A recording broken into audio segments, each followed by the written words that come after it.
Hey everyone, welcome back. Today we are going to do a deep dive into something that's, well, it's honestly crucial for anyone creating a product or service, and that is, of course, value propositions. Oh, for sure. We're going to, break down exactly what they are, why they matter so much, and then how to build one that really resonates with your audience. Yeah, it's amazing how often this just gets overlooked. I see people pour their hearts and souls into building something Oh, yeah. really amazing, but they haven't really nailed down like a clear value proposition. It's like launching a rocket without a guidance system. Oh, that's a really good analogy. I like that a lot. Yeah, So, okay, I'm sure some of our listeners might be new to this whole concept. So right. let's just start with the basics. Sure. What exactly is a value proposition? So, in the simplest terms, right, it's like a clear statement of why someone should choose your product Right. or service over all the other options out there, right? Like, Yeah. there's tons of stuff out there. Right. So, it's answering questions like, what problem do you solve? What makes you unique? And, like, why should anyone care? And getting this right is, I mean, it's make or break, wouldn't you say? Absolutely. I mean, think about it. Like most Yeah. startups fail not because of poor execution. Right. It's because they're trying to solve problems that just don't resonate with enough people. Yeah. They haven't really found that sweet spot Right. where there's like a real need and a compelling solution. So how do we avoid falling into that trap, right? Yeah. How do we make sure we're building something that people actually truly want? Well, I think the first step is to identify problems worth solving. Okay. And there's a really useful framework we can use for this called the 4 U's. Okay. I'm intrigued. Lay it on me. What are these mysterious U's? All right, so the 4 U's stand for unworkable, unavoidable, urgent, and underserved. I like it's catchy, easy to remember. Yeah, So a problem worth solving has to fit into like one or more of these categories. exactly. Yeah. Let's take a look at each one. Okay. So, unworkable problems are those that are just plain broken. Okay. Think about like early smartphones. They were revolutionary, Yeah. but they were riddled with like activation issues and stuff. And Right. people were excited about the idea of a smartphone, but like the execution Uh-huh. was a nightmare. I remember those days. It was so frustrating. Yeah. You'd finally get your hands on like the latest gadget, and then you'd spend hours wrestling with it Exactly. just to get it working. And that's like a prime example of an unworkable problem that like begged for a solution. Totally. Now, unavoidable problems It's- are those that are, well, unavoidable. Right, right. They're just like a part of life, whether we like it or not. So think about the challenges of like aging or managing chronic health conditions. These are problems that a large segment of the population will just inevitably face. Makes sense. So it's about like identifying those universal human experiences where there's just a clear need for some sort of support or, innovation. Precisely. Okay, cool. Now, urgent problems are those that like need to be addressed now. Right. These are situations where the stakes are high Mm. and the need for a solution is like immediate, right? So Yeah. think about like critical infrastructure failures or emergency response systems. Those are areas where like speed and efficiency are just paramount. Got it. So we've got like broken systems, life's inevitabilities, and urgent situations. Right. What about underserved problems? Yeah, so those are problems that are being ignored or overlooked by like existing solutions. Okay. There's a need, but it's not being adequately addressed. Hmm. So think about access to healthcare in like rural communities or, Right. Educational resources for underprivileged students. So it's about looking for those gaps in the market where Yeah. there's a real opportunity to make a difference. Exactly. Okay, cool. And I think it's important to note that a problem can often fit into like multiple U categories, right? Oh, interesting. Like, for example, lack of affordable housing in a major city Right. could be considered unworkable, unavoidable, and underserved. That's a really good point. Yeah. So once we've identified like a problem worth solving, then the next step is to Right, yeah. evaluate like potential solutions, right? Exactly, yeah. And guess what? We've got another handy framework for that. Of course we do. It's the 3 Ds of breakthrough innovation. All right, hit me with those Ds. Okay, so the 3 Ds are disruptive, discontinuous, and defensible. Okay. And these criteria help us assess like the potential impact and staying power of a solution. Okay, so let's break those down. Okay. Starting with disruptive, like what makes a solution truly disruptive? So a disruptive solution fundamentally changes the game. It like shakes up existing industries Hmm. and creates new paradigms, you know? Right. Think about like the rise of e-commerce. Completely transform how we shop. So it's not just about like creating a slightly better version of something No, that no, no. already exists. Yeah, it's like It's about, yeah, it's challenging the status quo, right. offering a fundamentally different approach. I got it. Now, discontinuous solutions are those that are so innovative that they create a whole new category. Think about like the internet itself. Before it existed, right, we couldn't even fathom the possibilities it would unlock. Yeah, it's like opening a door to a whole new world. It's full of possibilities we never even dreamed of. Precisely. That's amazing. And finally, defensible solutions are those that are, you know, difficult to copy or replicate. This could be due to like proprietary technology or unique intellectual property or just like a deep understanding of a niche market. So it's about creating a solution that's not easily replicated, you know? Yeah. Giving you like a competitive advantage in the long run. Exactly. Okay, that makes sense. And all three of these Ds are really important to consider when evaluating a solution. But let's not get ahead of ourselves here, you know? Before we even think about disrupting industries or creating new categories, we need to nail down the core of our offering, which is the value proposition statement. Yes, that like concise and compelling declaration of why someone should choose us. Exactly. Yeah. Is there like a magic formula for crafting the perfect value proposition statement? Well, there's no magic, but there is a really effective template we can use to make sure we're hitting all the key points. And it goes like this. For WHO dissatisfied with unmet need, we offer product that delivers key benefits, unlike alternatives. I love how clear and structured that is. Yeah. It's like a blueprint for building a rock-solid value proposition. Exactly. Yeah. And to make this even more tangible, let's look at an example. So imagine an organization called like Edibridge that provides educational resources to rural students in India.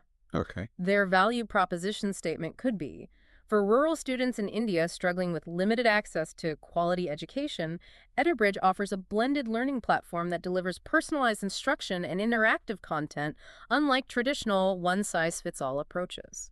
That's a great example. I can see how like the template helps to really hone in on the target audience and their specific needs, and then how the solution addresses those needs in a unique way. Exactly. It forces you to think critically about what makes your offering stand out from the crowd. That's a good point. Yeah, it's so easy to just like blend in. Right. Especially nowadays. Yeah. And this statement, remember, it's not just for internal use. Right. This is like the foundation of your communication with the outside world. It's the message you'll use to attract investors. Exactly. Customers, partners, you know, potential employees even. Yeah. It needs to be clear, concise, and compelling. So that brings us to the end of part 1 of our deep dive into mastering value propositions. And we've covered a lot of ground here. We have, yeah, from identifying problems worth solving to evaluating solutions. Right. And even crafting a value proposition statement. It's a lot. It is a lot, but we're just getting started. Welcome back, everyone. So in part 1, we kind of laid the groundwork for understanding value propositions. You know, like we talked about how to identify problems worth solving. Right. And how to craft like a compelling statement that really captures the essence of your offering. Yeah, I like that it's not just theory, you know, we can actually see how successful companies have used these frameworks to like build products and services that people like truly love. Exactly. So let's dive into like some case studies. Right. I'm thinking of companies like Rent the Runway, which like revolutionized how women access luxury fashion. That's a fantastic example of a company that identified like a very specific underserved market. Right. They saw that women wanted access to, you know, high-end fashion. Right. But didn't necessarily want to like own every piece, especially for like special occasions. It's brilliant. They like tapped into that pain point of spending a fortune on an outfit you might only wear once. Yeah, and their solution, you know, the rental platform for designer clothing, like totally disrupted the traditional fashion industry. It's a win-win, right? Consumers get access to incredible fashion at like a fraction of the cost. Yeah. And designers like reach a whole new audience. Exactly. Yeah. It's so smart. But a strong value proposition, I think, isn't just about having like a great idea. No. It's also about constantly like testing and refining it. Then refining it. Based on like real world feedback. Exactly. That's crucial. Yeah. You can have like the most innovative solution in the world, but if it doesn't resonate with your target audience, it's not going to succeed. And one of the most effective ways to do this, I think,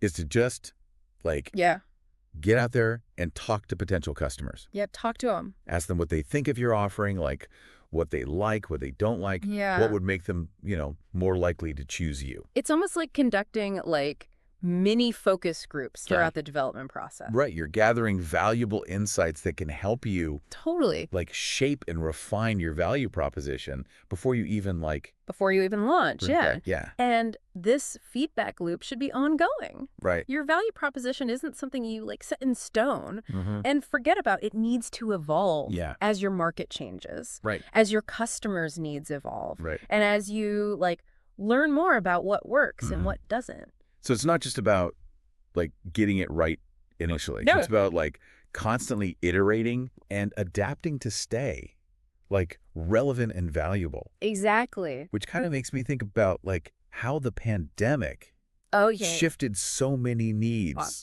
from latent to blatant. Absolutely. Think about Zoom. Oh, yeah. Before the pandemic, video conferencing was kind of a nice to have. Yeah, like a luxury. For many businesses. But then when remote work became like the norm, it very quickly became a must-have. Exactly. Like Zoom's value proposition went from a convenient alternative to an essential like lifeline. Lifeline, exactly. Yeah, that was a wild time. It was a powerful example of how like external factors can just dramatically impact the perceived value of a product or service. Totally. And those who are able to like adapt quickly, I feel like often come out on top. For sure. Yeah. Precisely. And this kind of brings us to another important aspect of crafting a strong value proposition. And that's differentiation. Yeah. Okay. Like, how do you make your offering stand out from the crowd? Right. Especially in such a crowded marketplace. Especially now. Yeah. Yeah. It's like a sea of options out there. It is. How do you convince people that your solution is the one they should choose? This goes back to those 3Ds we talked about. Disruptive, discontinuous, and defensible. Yeah. You know, are you challenging the status quo with a truly innovative approach? Right. Are you creating like a new category that didn't exist before? Right. And are you building in defensibility so that competitors can't easily replicate what you've created? Yeah, those are all like crucial factors, but I think it goes like beyond just like the features and functionality of your offering. I think it's also about the emotional connection you create. The feeling. With your audience, Yeah, absolutely. Like people don't just buy products or services, they buy into stories. They connect with brands that resonate with their values and aspirations. So it's about like tapping into those deeper desires and needs that drive behavior. Right. So for example, like a company that sells sustainable clothing might appeal to consumers who are like passionate about environmental responsibility. Exactly. Yeah. Right. They're not just buying clothes. No, they're buying into a movement. Yeah. A way of life. Yeah. And that emotional connection can be incredibly powerful. For sure. But with all this talk about like differentiation and, standing out, we can't forget about the importance of authenticity. That's a really good point. Yeah. Yeah. In a world of like marketing hype and exaggerated claims, I think people are craving genuine connections and like authentic experiences. Exactly. Your value proposition needs to be rooted in truth. It needs to reflect who you are as a company and what you genuinely believe in. So it's not just about like saying the right things. It's about actually like living those values. Living it, and delivering on those promises. Yeah. I think this leads us to a topic that's becoming like increasingly important these days. And it's the ethical considerations surrounding value propositions. Oh, for sure. As we strive to like create these compelling offerings and like drive business success, we need to do so like responsibly and ethically. Especially when it comes to like sensitive user data. Yeah, user data, that's a huge one. Huge transparency, informed consent, and ethical data practices are like paramount. Right. It's not just about compliance. It's about like building trust with your audience and demonstrating that you value their privacy and well-being. And the trust is essential It is. For like building those long-lasting relationships with your customer. Absolutely. After all, like a value proposition that's built on that foundation of ethics and integrity is far more likely to resonate with people than one that feels manipulative or exploitative, you know? Couldn't agree more. And as we kind of wrap up part 2 here, I want to leave our listeners with a thought. Okay. The most powerful value propositions are those that benefit both the business and the user, you know? Right. Creating a true win-win. A win-win scenario. Yeah. It's about finding that sweet spot where your success is aligned with the well-being of your customers. Absolutely. That's like a recipe for long-term sustainable growth. Yeah. But there's so much more to explore, so join us for part 3. Yes. Where we'll wrap up this whole deep dive. We'll wrap it up with some actionable takeaways and final thoughts on mastering value propositions. Welcome back to the final part of our deep dive into value propositions.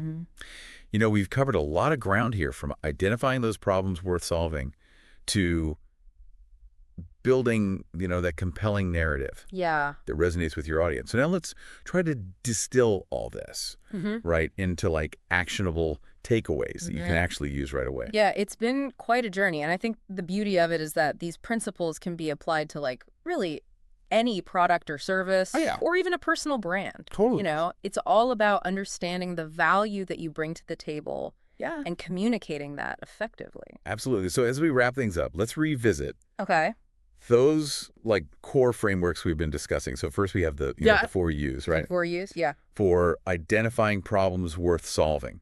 So that's unworkable, unavoidable, urgent, and underserved. Right. These are like your guiding stars when you're, you know, brainstorming ideas. Right. Or evaluating opportunities. Just ask yourself, does this problem like fit into one or more of these categories? And if it does, you're on the right track. You're good to go. Yeah. Then we have the 3 Ds of breakthrough innovation, right? So disruptive, discontinuous, and defensible. Yes.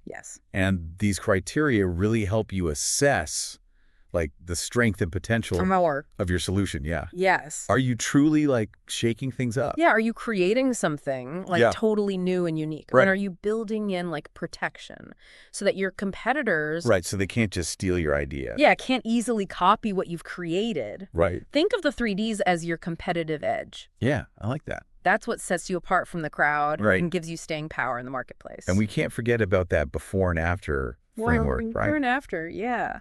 This helps you paint like a really vivid picture of how your offering transforms your user's world. Yeah. What's their life like before they use your product or service? Right. And then what does it look like after? It's such a good way to like really visualize it, I think. It is. Yeah. The before and after framework is like incredibly powerful because it helps people visualize the value you bring. Yeah. It's not just about like features and functionality. It's about the transformation that you're enabling. Totally. And that leads us to like the gain-pain ratio. The ratio, yes. Remember, for people to actually adopt your solution, the perceived gain has to outweigh the effort or the pain involved. Think of it this way.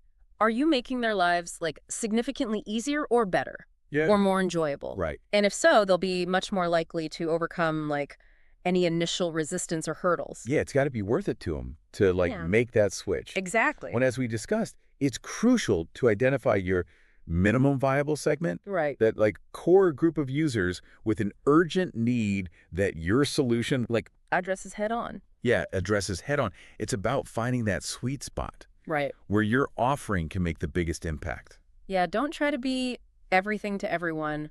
Focus on serving like a specific audience exceptionally well. Yeah, and then you can expand. And then you go from there. Right, exactly. Now, remember that value proposition statement template we shared? Yeah. It's not just a theoretical exercise, like put it to work. Put it into practice, Craft a clear, concise, and compelling statement. That captures like the essence of your offering. Yeah. And don't be afraid to iterate. Oh, yeah. Like test it out on potential customers. Right. Get feedback. Yeah. Refine it until it truly sings. That's such a crucial point. Like it is. Value propositions, they're not static. No. They're living, breathing entities. They evolve. That need to evolve. Yeah. Yeah, as your business grows and as your market changes. As you learn. Yeah. As you grow. For sure, and as you go through this whole process. Right. Remember the importance of authenticity. Yeah. And ethical considerations. Huge. Yeah, be true to yourself. Like, be transparent. Be transparent with your audience. And always strive to create value that benefits, like, everyone involved. I love that. A value proposition that's rooted in integrity and authenticity is ultimately far more sustainable and impactful. Absolutely. And that brings us to the end of our deep dive. It does. We hope you found this exploration insightful and empowering. Yeah. Remember, mastering value propositions is an ongoing journey. It is. But it's a journey worth taking. So go forth and create offerings that truly make a difference in the world. Thanks for joining us.